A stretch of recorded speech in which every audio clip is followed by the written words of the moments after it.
King Solomon was king over all Israel, and these were his high officials. Azariah, the son of Zadok, was the priest. Elihoreph and Ahijah, the sons of Shisha, were secretaries. Jehoshaphat, the son of Ahilud, was recorder. Benaiah, the son of Jehoiada, was in command of the army. Zadok and Abiathar were priests. Azariah, the son of Nathan, was over the officers. Zabud, the son of Nathan, was priest and the king's friend. Ahishar was in charge of the palace, and Adoniram, the son of Abda, was in charge of the forced labor. Solomon had 12 officers over all Israel, who provided food for the king and his household. Each man had to make provision for 1 month in the year. These were their names: Ben-Hur in the hill country of Ephraim, Ben-Decker in Makaz, Shaalbim, Beth-Shemesh, in Elon-Beth-Hanan, Ben-Hesed in Arubboth. To him belonged Sokah and all the land of Hepher. Ben-Abinadab in all Naphath Dor. He had Taphath, the daughter of Solomon, as his wife.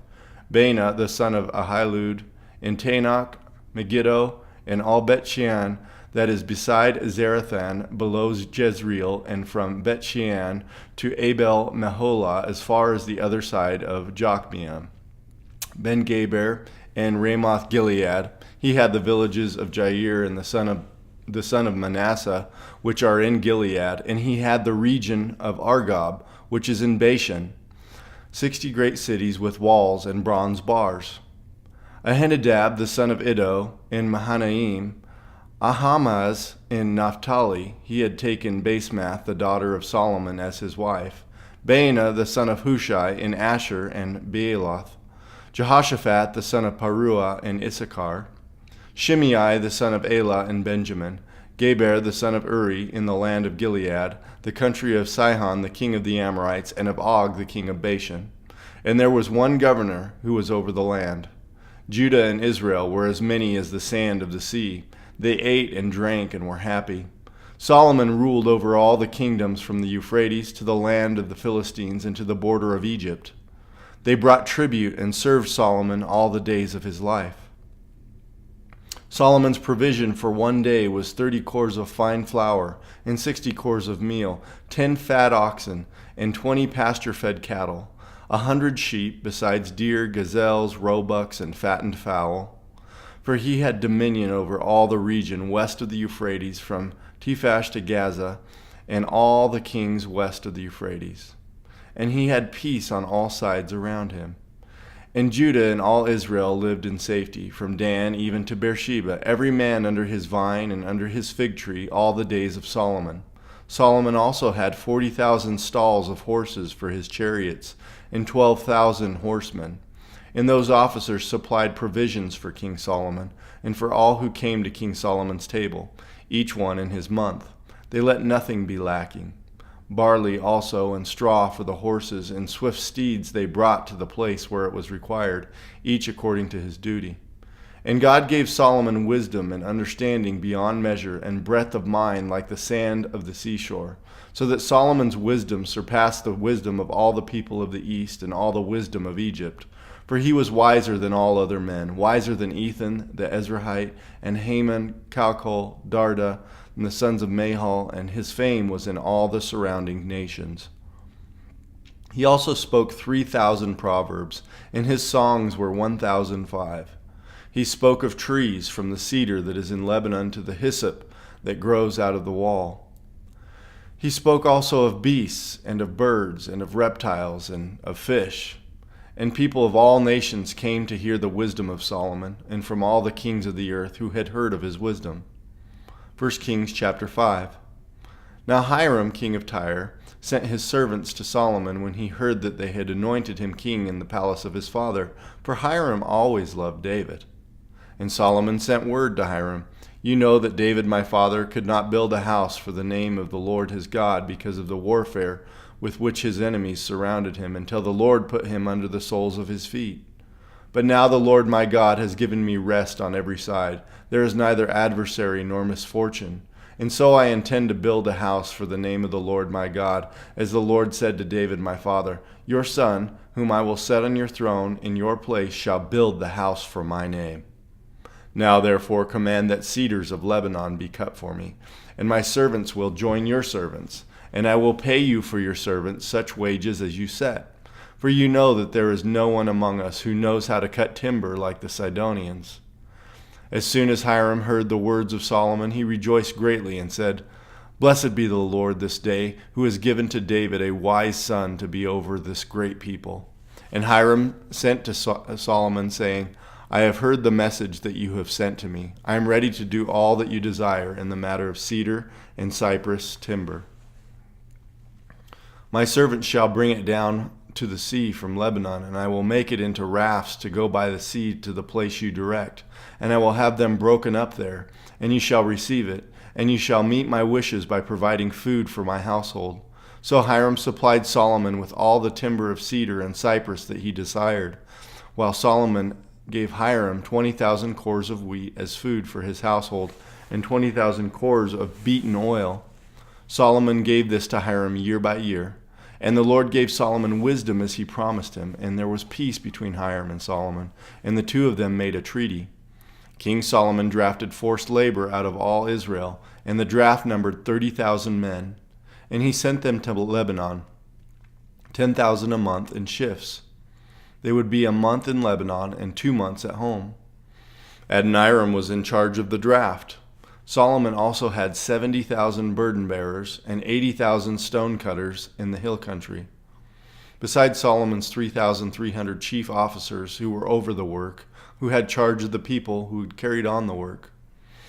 At the king's command, they quarried out great, costly stones in order to lay the foundation of the house with dressed stones. So Solomon's builders and Hiram's builders and the men of Gebal did the cutting and prepared the timber and the stone to build the house. 1 Kings chapter 6. In the 480th year after the people of Israel came out of the land of Egypt, in the 4th year of Solomon's reign over Israel, in the month of Ziv, which is the 2nd month, he began to build the house of the Lord. The house that King Solomon built for the Lord was 60 cubits long, 20 cubits wide, and 30 cubits high. The vestibule in the front of the nave of the house was 20 cubits long, equal to the width of the house, and 10 cubits deep in front of the house. And he made for the house windows with recessed frames. He also built a structure against the wall of the house, running around the walls of the house, both the nave and the inner sanctuary. And he made side chambers all around. The lowest story was 5 cubits broad. The middle one was 6 cubits broad, and the third was 7 cubits broad. For around the outside of the house he made offsets on the wall in order that the supporting beams should not be inserted into the walls of the house. Then the house was built. It was with stone prepared at the quarry, so that neither hammer nor axe nor any tool of iron was heard in the house while it was being built. The entrance for the lowest story was on the south side of the house, and one went up by the stairs to the middle story, and from the middle story to the third. So he built the house and finished it. And he made the ceiling of the house of the beams and planks of cedar. He built the structure against the whole house, 5 cubits high, and it was joined to the house with timbers of cedar. Now the word of the Lord came to Solomon concerning this house that you are building. If you will walk in my statutes and obey my rules and keep all my commandments and walk in them, then I will establish my word with you, which I spoke to David your father, and I will dwell among the children of Israel and will not forsake my people Israel. So Solomon built the house and finished it. He lined the walls of the house on the inside with boards of cedar. From the floor of the house to the walls of the ceiling, he covered them on the inside with wood, and he covered the floor of the house with boards of cypress. He built 20 cubits of the rear of the house with boards of cedar from the floor to the walls, and he built with this within as an inner sanctuary, as the most holy place. The house, that is, the nave in front of the inner sanctuary, was 40 cubits long. The cedar within the house was carved in the form of gourds and open flowers. All was cedar. No stone was seen. The inner sanctuary he prepared in the innermost part of the house, to set there the ark of the covenant of the Lord. The inner sanctuary was 20 cubits long, 20 cubits wide, and 20 cubits high, and he overlaid it with pure gold. He also overlaid an altar of cedar. And Solomon overlaid the inside of the house with pure gold, and he drew chains of gold across in front of the inner sanctuary and overlaid it with gold. And he overlaid the whole house with gold until all the house was finished. Also the whole altar that belonged to the inner sanctuary he overlaid with gold. In the inner sanctuary he made 2 cherubim of olive wood, each 10 cubits high. 5 cubits was the length of the one wing of the cherub, and 5 cubits the length of the other wing of the cherub. It was 10 cubits from the tip of the one wing to the tip of the other. The other cherub also measured 10 cubits. Both cherubim had the same measure and the same form. The height of the one cherub was 10 cubits, and so was that of the other cherub. He put the cherubim in the most inner part of the house, and the wings of the cherubim were spread out so that a wing of one touched the one wall, and a wing of the other cherub touched the other wall. Their other wings touched each other in the middle of the house, and he overlaid the cherubim with gold. Around all the walls of the house he carved engraved figures of cherubim and palm trees and open flowers in the inner and outer rooms. The floor of the house he overlaid with gold in the inner and outer rooms. For the entrance to the inner sanctuary he made doors of olive wood. The lintel and the doorposts were 5-sided. He covered the 2 doors of the olive wood with carvings of cherubim, palm trees, and open flowers. He overlaid them with gold and spread gold on the cherubim and on the palm trees. So also he made for the entrance to the nave doorposts of olive wood in the form of a square and 2 doors of cypress wood. The 2 leaves of the one door were folding, and the 2 leaves of the other door were folding. On them he carved the cherubim and palm trees and open flowers, and he overlaid them with gold evenly applied on the carved work. He built the inner court with 3 courses of cut stone and 1 course of cedar beams. In the 4th year the foundation of the house of the Lord was laid, in the month of Ziv. And in the 11th year, in the month of Bul, which is the 8th month, the house was finished in all its parts, and according to all its specifications. He was 7 years in building it. 1 Kings chapter 7. Solomon was building his own house 13 years, and he finished his entire house. He built the house of the forest of Lebanon. Its length was 100 cubits, and its breadth 50 cubits, and its height 30 cubits. And it was built on 4 rows of cedar pillars with cedar beams on the pillars. And it was covered with cedar above the chambers that were on the 45 pillars, 15 in each row. There were window frames in 3 rows, and windows opposite window in 3 tiers. And the doorways and windows had square frames, and window was opposite window in 3 tiers. And he made the hall of pillars. Its length was 50 cubits, and its breadth 30 cubits. There was a porch in front with pillars, and a canopy in front of them. And he made the hall of the throne where he was to pronounce judgment, even the hall of judgment. It was finished with cedar from the floor to rafters. His own house where he was to dwell, in the other court back of the hall, was of like workmanship. Solomon also made a house like this hall for Pharaoh's daughter, whom he had taken in marriage. All these were made of costly stones, cut according to measure, sawed with saws, back and front, even from the foundation to the coping, and from the outside to the great court. The foundation was of costly stones, huge stones, stones of 8 and 10 cubits, and above were costly stones, cut according to measurement, and cedar. The great court had 3 courses of cut stone all around, and a course of cedar beams. So had the inner court of the house of the Lord and the vestibule of the house. And King Solomon sent and brought Hiram from Tyre. He was the son of a widow of the tribe of Naphtali, and his father was a man of Tyre, a worker in bronze, and he was full of wisdom, understanding, and skill for making any work in bronze. He came to King Solomon and did all his work. He cast 2 pillars of bronze. 18 cubits was the height of one pillar, and a line of 12 cubits measured its circumference. It was hollow, and its thickness was 4 fingers. The second pillar was the same. He also made 2 capitals of cast bronze to set it on the tops of the pillars. The height of the one capital was 5 cubits, and the height of the other capital was 5 cubits.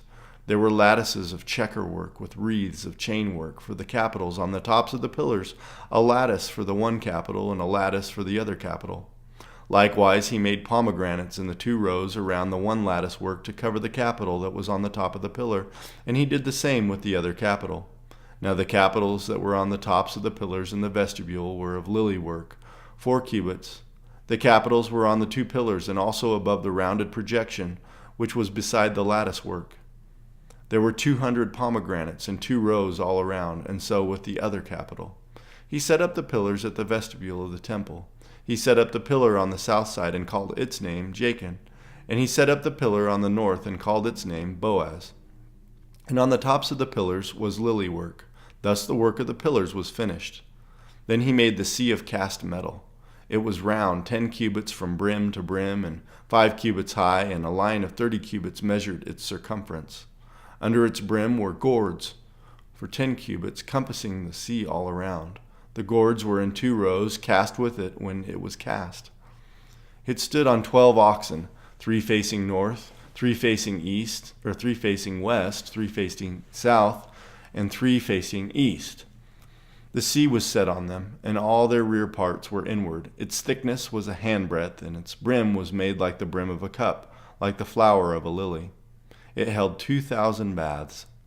He also made the 10 stands of bronze. Each stand was 4 cubits long, 4 cubits wide, and 3 cubits high.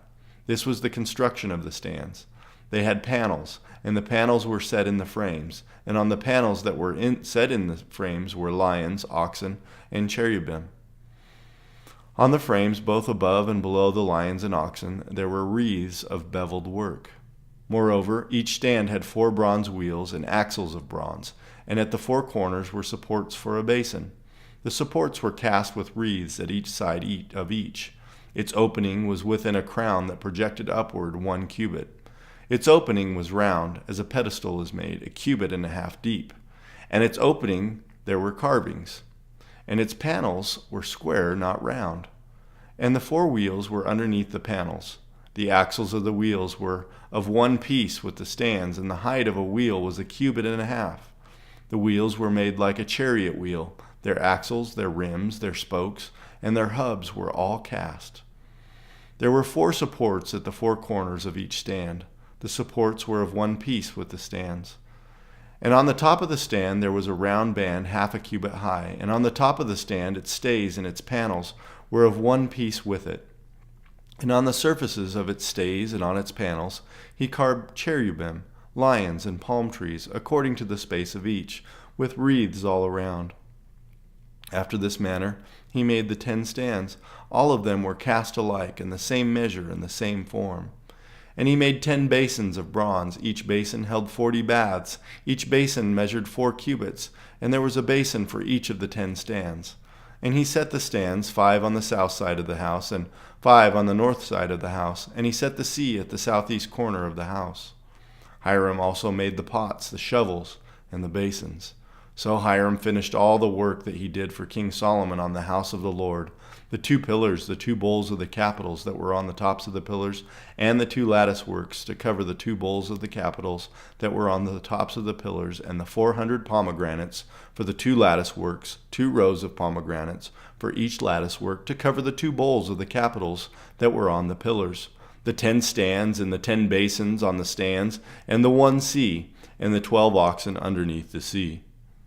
Now the pots, the shovels, and the basins, all these vessels in the house of the Lord, which Hiram made for King Solomon, were of burnished bronze.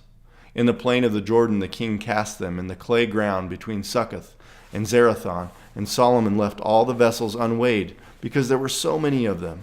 The weight of the bronze was not ascertained. So Solomon made all the vessels that were in the house of the Lord, the golden altar, the golden table for the bread of the presence, the lampstands of pure gold, 5 on the south and 5 on the north, before the inner sanctuary, the flowers, the lamps, and the tongs of gold, the cups, snuffers, basins, dishes for incense, and fire pans of pure gold, and the sockets of gold for the doors of the innermost part of the house, the most holy place, and for the doors of the nave of the temple. Thus all the work of the Lord was finished. And Solomon brought in the things that David his father had dedicated, the silver, the gold, and the vessels, and stored them in the treasuries of the house of the Lord. Psalm 95. O come, let us sing to the Lord. Let us make a joyful noise to the rock of our salvation. Let us come into his presence with thanksgiving. Let us make a joyful noise to him with songs of praise. For the Lord is a great God and a great King above all gods. In his hand are the depths of the earth. The heights of the mountains are his also. The sea is his, for he made it, and his hands formed the dry land. O come, let us worship and bow down. Let us kneel before the Lord our Maker. For he is our God, and we are the people of his pasture, and the sheep of his hand. Today, if you hear his voice, do not harden your hearts as at Meribah, as on the day at Massah in the wilderness, when your fathers put me to the test and put me to the proof, though they had seen my work. For 40 years I loathed that generation and said, they are a people who go astray in their heart, and they have not known my ways.